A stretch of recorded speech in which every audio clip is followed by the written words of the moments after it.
My name is Mayank Kumar. My school name is Swami Vivekanand college Sarraiya. Dainik Jagran संस्कार शाला। कहानी का नाम बच गए इमली के पेड़। आकाश लंबे समय के बाद अपने गांव आया है। पिछली बार वह जब गांव आया था तब उसकी उम्र केवल 12 वर्ष की थी। यहाँ आकर खूब शरारतें करता, लेकिन अब वह 10वीं कक्षा में पढ़ने वाला समझदार लड़का बन चुका है। उसका जन्म इसी गांव में हुआ, इसलिए उसे सरकारी नौकरी के लिए कारण वह गांव नहीं आ पाता। लेकिन इस बार उसने बहुत जिद की तो उसके पिता ने उसे गांव ले आए। अगले दिन सुबह जल्दी उठकर जब आकाश खेत पर पहुंचा तो उसने देखा कि उसके प्रिय इमली के पेड़ वहां मौजूद नहीं है।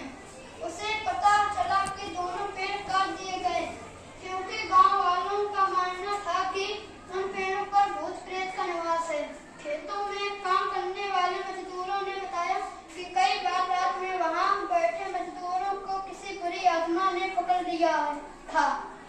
4 वर्ष पहले उन पेड़ों पर चढ़कर आकाश ने कई बार इमलियां तोड़ी और खाई थी। उन पेड़ों पर भूत प्रेत होने की बात पर उसे विश्वास नहीं हुआ। घर आकर उसने अपने पिता को सारी बात बताई तो उसके पिता हंसने लगे।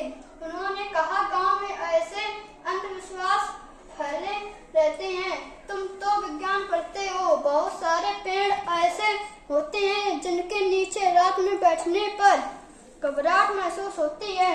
इमली के पेड़ के आसपास भी अधिक अम्लीय तत्व होता है। इस कारण वहां बैठने वालों को घबराहट हो सकती है। गांव में कई छोटी सी घटना भी अंधविश्वास के कारण बड़ी हो जाती है और बहुत से पेड़ अकारण काट दिए जाते हैं। पिता की बात सुनकर आकाश को बहुत दुख हुआ। उसने तय किया कि लौटने से पहले वह जरूर कुछ ऐसा करेगा जिससे गांव के लोग अंधविश्वास से बाहर निकल सकें। गांव के माध्यमिक विद्यालय में पढ़ाने वाले गोपाल सिंह आकाश के पिता के पुराने परिचित हैं। अगले दिन वे उनसे मिलने आए तो आकाश ने उन्हें पूरी घटना सुना दी। उन्होंने बताया कि गांव के न जाने कितने पेड़ गांव वालों के अंधविश्वास की भेंट चढ़ चुकी है।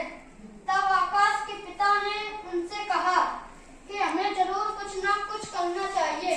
तीनों ने मिलकर सलाह मशविरा किया और 2 दिन बाद शाम के समय गांव के लोगों को गांव से बाहर बुला लिया, जहां 8-10 इमली के पेड़ थे।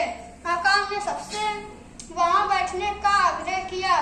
फिर उन्हीं में से 4 लोगों से कहा कि हमारे खेत पर रखा नाश्ते का सामान लेकर आना है। आकाश का खेत वहां से 1 किलोमीटर की दूरी पर था। आधे घंटे बाद वे वापस आ गए। 2 लोग सिर पर सामान लाद कर लाए थे। आकाश ने उनसे कहा, आप बहुत थक गए हैं, सांस फूल रही है, आप पेड़ के नीचे बैठ जाइए, तब तक हम सबके लिए नाश्ता लगाते हैं। बुरी तरह से हाँफ रहे गांव के दोनों लोग जब इमली के पेड़ के नीचे बैठे तो कुछ ही देर में उन्हें चक्कर आने लगे। उन्हें देखकर गांव के लोग कहने लगे, हो सकता है इन पेड़ों पर भी भूत प्रेत का निवास हो। आकाश ने कहा, मैं इन पर चढ़कर देखता हूँ, हो सकता कि मुझे कोई भूत प्रेत मिल जाए। गांव वालों ने बहुत रोका, लेकिन आकाश पेड़ पर चढ़ गया। लौट कर आया तो उसने कहा कि पेड़ पर भूत प्रेत तो नहीं मिला। हाँ, ये इमलियां जरूर मिली हैं, जिन्हें मैं अपने साथ शहर ले जाऊंगा। जिन लोगों को चक्कर आ रहे थे उन्हें आकाश के पिता ने दवा दी। फिर आकाश ने बोलना शुरू किया। भूत प्रेत ने सिर्फ उन्हें पकड़ा जो सामान लाद कर लाए थे। इसके कारण इमली के पेड़ों की प्रकृति, जिसके कारण इनके नीचे बैठने वालों को और विशेष तौर पर शाम के समय मेहनत मजदूरी कर लौट रहे लोगों को इनके नीचे बैठने पर घबराहट महसूस होती है और चक्कर आते हैं। इन पेड़ों में कुछ ऐसे तत्व होते हैं जिनके कारण चक्कर आते हैं। इसका मतलब यह नहीं है कि इन पेड़ों पर भूत प्रेत हैं और इन्हें काट दिया जाए। सबसे बड़ा भूत हमारा अंधविश्वास है, जिसके कारण हमने न जाने कितने पेड़ काट दिए हैं।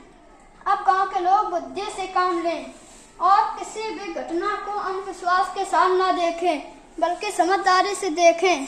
तब तक दवा ने असर दिखाया और जिन्हें चक्कर आ रहे थे वे खड़े होकर मुस्कुराने लगे। आकाश ने कहा, लगता है कि आपके सिर पर सवार भूत भाग गए।